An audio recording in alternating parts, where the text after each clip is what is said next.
Have you loved candles but always thought that making them would be too challenging? I'm here to tell you, you can make candles in your own kitchen, and it's actually really, really simple. My name is Rebekah Owen, and I own and operate Heritage Candle Shop. We make hundreds of candles a week in my shop, but today I thought I'm gonna bring some of the process here to my own kitchen so that y'all can see that it can be done in your kitchen too. Let's jump right in. A few things you'll need are some wick stickers from Amazon. These are warning labels. Obviously, it's not necessary to have them on your candle, but if you're gonna be giving them as gifts or whatever, it'll just help you with lawsuits and stuff. Okay, a spatula.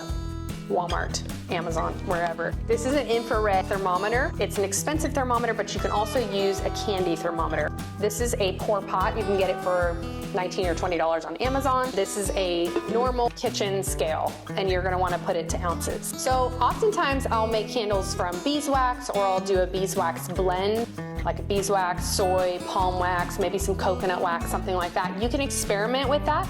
But for simplicity's sake today, we're just gonna do 100% soy. It's all natural, it's easy to use, and it's easy to find. Here's what it looks like, soy flakes, and I get this from LoneStarCandleSupply.com. A couple of companies I really like their fragrance oils from are Lone Star Candle Supply or CandleScience.com. They are good quality and they have a really good fragrance throw, which means when your candle's burning, they're nice and strong, and many of them are phthalate-free. For jars, I just found these in the garage and I was gonna sell them on eBay because apparently they're collector's items. I don't really have any use for them, but I thought, you know what? I've got some friends that these jars would look beautiful in their homes, so I'm gonna make them for gifts. So just some random jars I grabbed, and you can do the same thing. And then the wicks. These wicks are from theflamingcandle.com. You can also find wicks on Lone Star Candle Supply as well, but I do prefer these because they have a lower metal tab, so that means it allows you to burn the candle a little further than the Lone Star candle does, than the wicks from Lone Star Candle Supply. So I think that covers everything, so let's get started. So we're just gonna start by putting our warning labels on, just like this. I think as a rule, I always do this first because you really don't wanna forget that, especially when you're selling candles. That would not be a good thing to forget. Then I just flip the jars over. I've already cleaned them with alcohol. Like I'll just get a paper towel and wipe them out with alcohol to make sure that there's no dust and debris. The wick stickers will stick nice and tight. Here's the wick stickers. They've got this little tab. So I'm just going to pull the tab off. Because this jar is a little bit wider than your average jar, I'm actually gonna put a double wick in it. So what do I need? I've got 6 jars, so I need 12 wick stickers. 2, 4, 6, 11, 12. Okay. And I forgot to tell you, these wicks from Flaming Candle, 51, 32, 18 zinc core. And I definitely prefer the zinc core. When the candle burns like halfway down, they have more stability than the cotton wicks. 51 is a great kind of middle of the road size. Unless you've got a really small candle like this, then you want to have a smaller wick. Anyway, this is a great universal wick to start out with. I'm always careful not to touch this part because you don't want to get oils on it, otherwise it won't stick. So I just hold it like by the top of that little tab and then just stick it right on there like so. All right, so we've got all of our wicks together. I'm just gonna eye it. You can use different methods to make sure that your wick is perfectly symmetrical and straight, but just eye it and do your best and don't overthink it. It's the best way to do it. Overthinking anything is just a bad idea. If you have too much caffeine, you will be shaking, which I did have a latte right before I started making this video, so excuse me if I'm trembling a little bit. It's probably taking effect.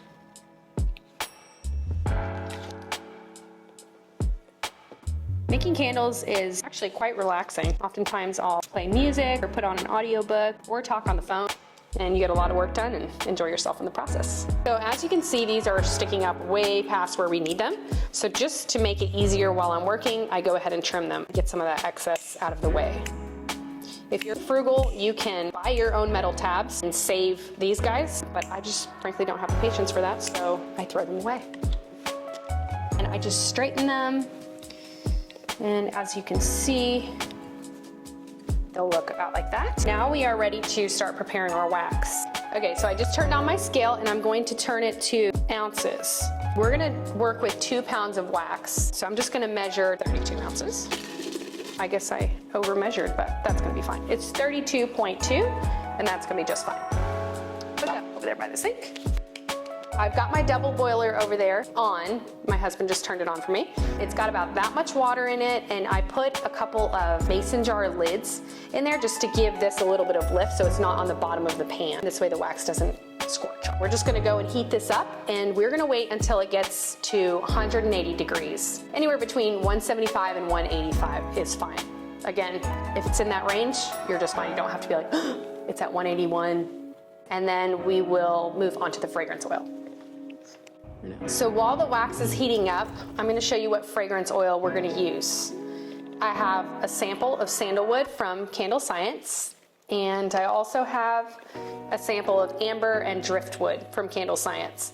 I sniffed both of them and realized that they would actually smell really good together. So again, these are just for gifts. I'm just having fun. You can do this too. Combine any fragrance oils you would like to. Oftentimes, to find out if I like the way that they're gonna smell together, I'll just take both of them like this, put them together and sniff it like that. And you can really get a good feeling of whether or not it's gonna be a good fragrance combined.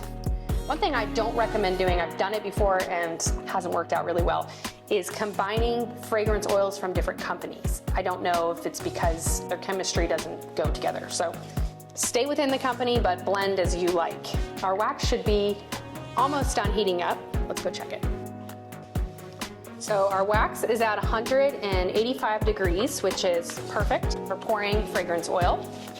Whenever I pull it out of the water, I always just wipe it with paper towel so that there's no water dripping everywhere. You really don't want to get water in your wax. Okay, so my scale's back on and it is turned to ounces. I don't know if I told you guys this before, but the 1-to-1 ratio is the simplest calculation for fragrance oil for now, at least for beginners. So if you're using 1 pound of wax, I want you to add 1 ounce of fragrance oil. So 1 ounce of fragrance oil to 1 pound of wax. I just do the whole thing in ounces for accuracy's sake. So right now I've got 32 ounces of wax. So I'm gonna add 2 ounces of fragrance oil. And like I said, I'm just gonna combine these two. So I'll probably do 1 ounce of this and 1 ounce of the other. So we have 2 ounces of fragrance oil in here. And now we're gonna stir it for 2 minutes. You don't wanna cut corners on this part because you wanna make sure that the fragrance oil is fully combined with the wax so that you get a nice, even smelling candle.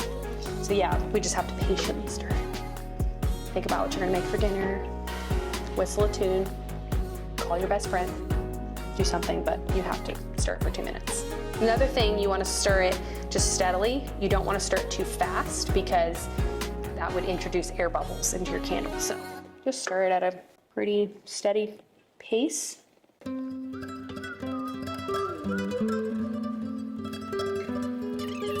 We want it to come down to 160 degrees or somewhere therein. Again, it can be, I know of candle makers who pour their candles at 135 degrees, which to me is a little low, but they like it like that. So that's what works for them. They can do that. You don't really want to pour it above 165. Your result just won't be quite as good. So anywhere in the range of 135 to 165, you're gonna be fine. Let's check the temperature actually. We're at 143 degrees and we're gonna go ahead and pour our candle. Love paper towels. Don't know if I mentioned that already, but I love them. Okay, so we're gonna pour toward the center of the jar. And just again, we're gonna pour at a steady pace so as not to introduce too many air bubbles. And then I always do a second pour on my candles just to ensure that there's a smooth, professional finish on top. So I'm gonna pour about 1/4 inch, somewhere in that range, below what I want my finished product to be. Lots of candle makers do it differently, but again, you're making these candles in your home, you're having a good time, you're making them for gifts. You don't need to worry about being super professional. And oftentimes I'll do this in my candle shop as well. I just go through and manually straighten the wicks while the jar is still hot.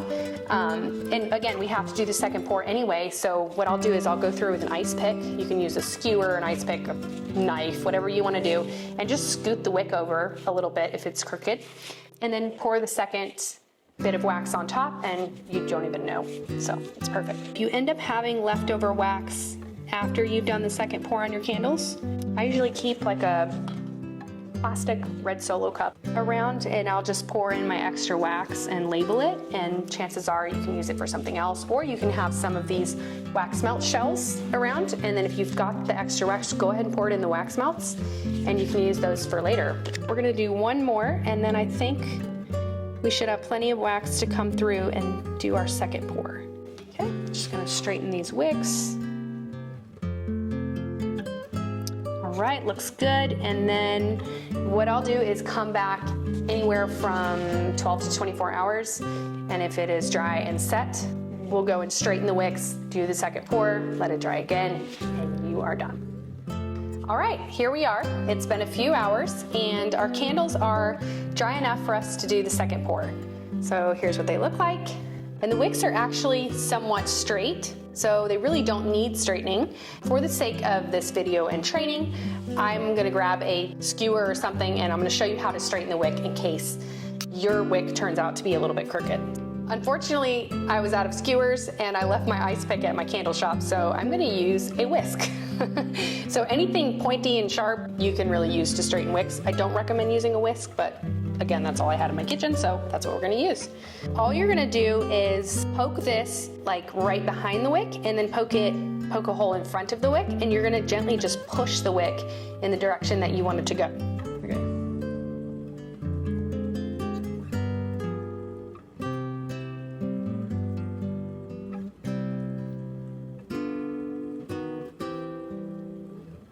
Okay, so now that we've straightened our wicks, we are just going to do that second pour and we'll be done. Just as simple as that.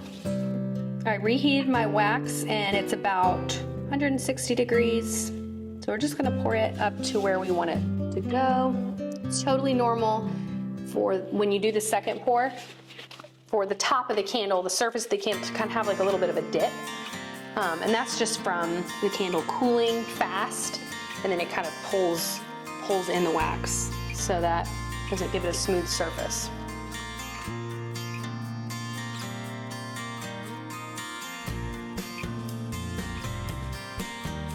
All right, we have a little bit of wax left over. Just gonna kind of top them off. And these are gonna make some beautiful gifts. I'll probably burn one of them just to see how it does. And go back through and make sure the wicks are straight. And that's it. So it is as simple as that to make candles at home. That's as simple as that. Let this dry and you can trim your wick using your fancy schmancy wick trimmer. It doesn't have to look like this. Any wick trimmer should work. Trim it to about 1/4 to 1/2 inch, and that is it. Super easy.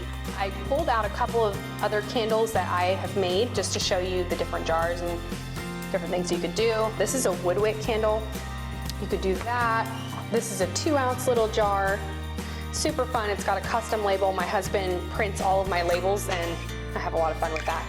We do little thank you candles, happy birthday candles, great for baby showers.